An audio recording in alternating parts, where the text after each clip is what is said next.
In today's photo deconstruction, I am photographing a monochromatic red beauty image. Red clothing, red makeup, red background, red plexi, and the result is dramatic and impactful.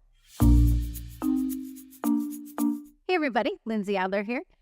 And you guys know, red is my favorite color by far.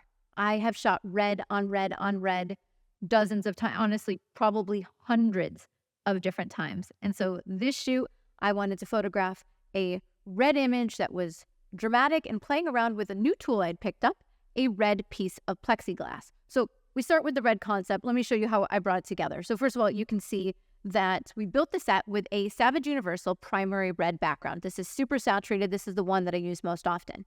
And pro tip, if you want a saturated red, don't overlight it. When you throw too much light at a red background, it often ends up looking a little washed out or a little bit of orangey red. So this richness is actually because I allow it to fall to shadow and then just add a hiss of light to the bottom of the frame, which we're going to take a look at.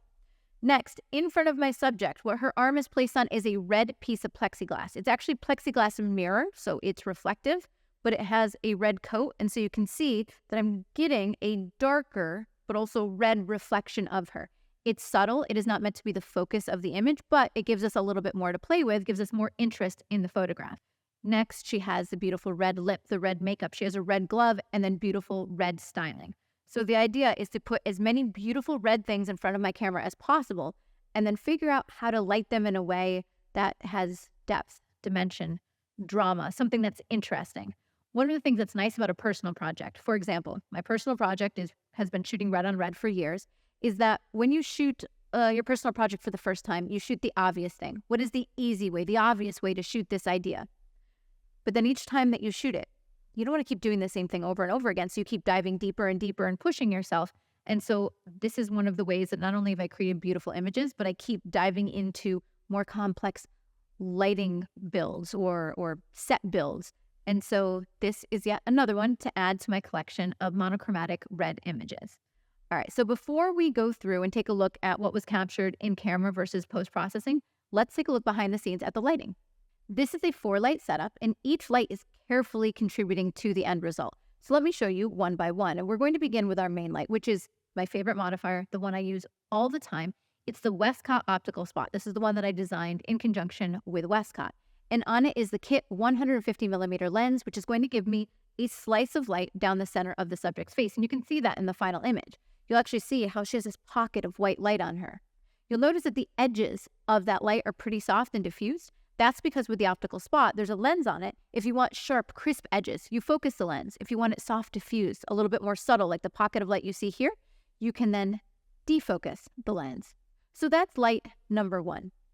Next, I have to figure out how I want to separate my subject out from the background. Do I want to light my subject from behind, perhaps as a rim light to separate her out, or do I want to light the background, perhaps to separate her out, or do I want to add a fill light to give detail to help separate her out, or all of the above?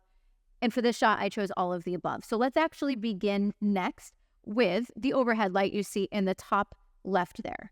This is our, we'll call it hair light, but it's really a shoulder and separation light. We're using a medium umbrella with diffusion, and it's just popped up behind that light. By the way, this is done on a very small set. Like you could do this in a tiny space. This was actually taken during one of my intensive workshops. It was one of the very small group workshops where I only have 6 people. I offer workshops that have 6 attendees, 12, 20. It affects the experience as well as the price point. And so this is one of the small group workshops, and I'm shooting this in one of the smaller areas of my studio. So you could easily do a set like this in an 8 by 8 foot space, but you do need that little bit of height in this example for the back rim light to come out over top of the seamless paper. And this was one of the 5.5 to 6 foot seamless paper here. So looking at that, we have the medium umbrella with diffusion. If we go back to the original photo, you can see exactly what it did. And it's just this little kiss of light on her shoulders and clavicles.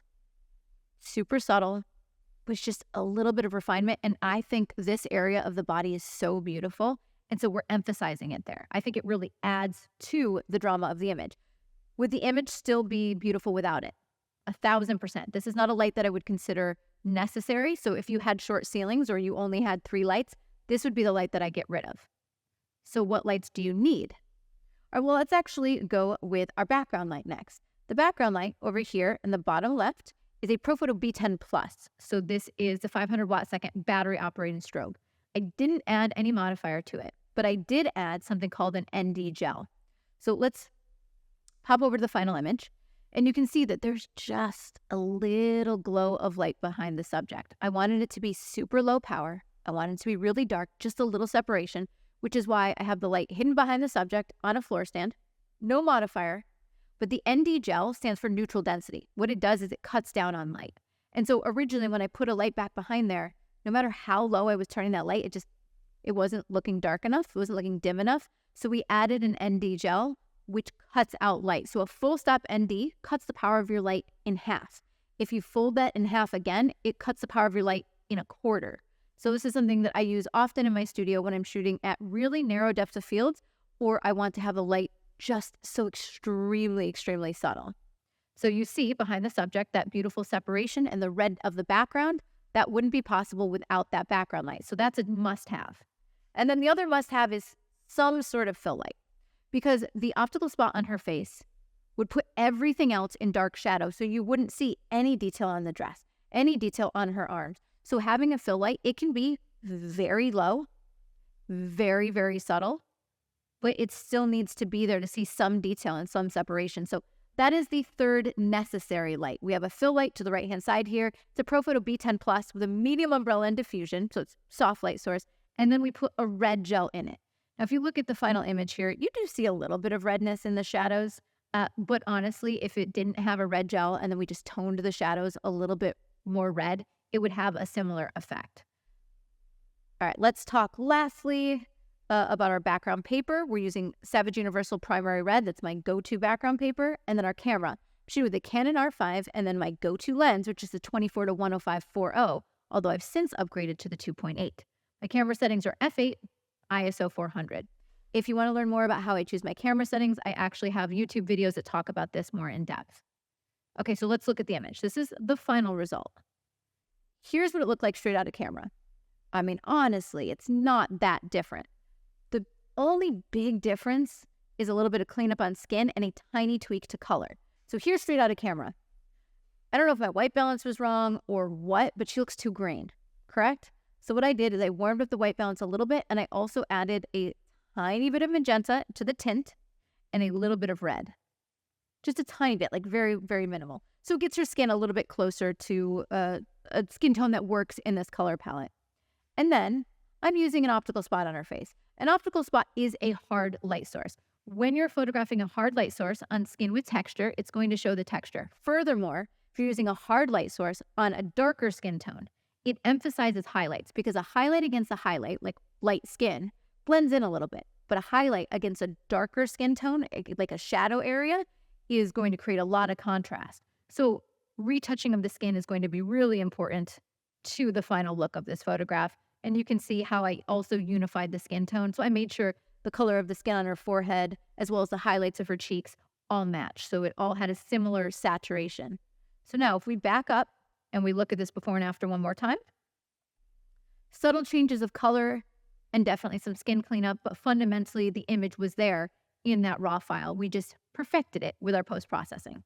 So this image is yet another reason why I think it's great to have a style or a personal project, because it always gets you thinking, what else can I explore within this theme? How else can I shoot and explore my style? It is completely fine to try different styles, try different types of photography, but you can also challenge yourself by picking one type of photography and seeing how far you can push it.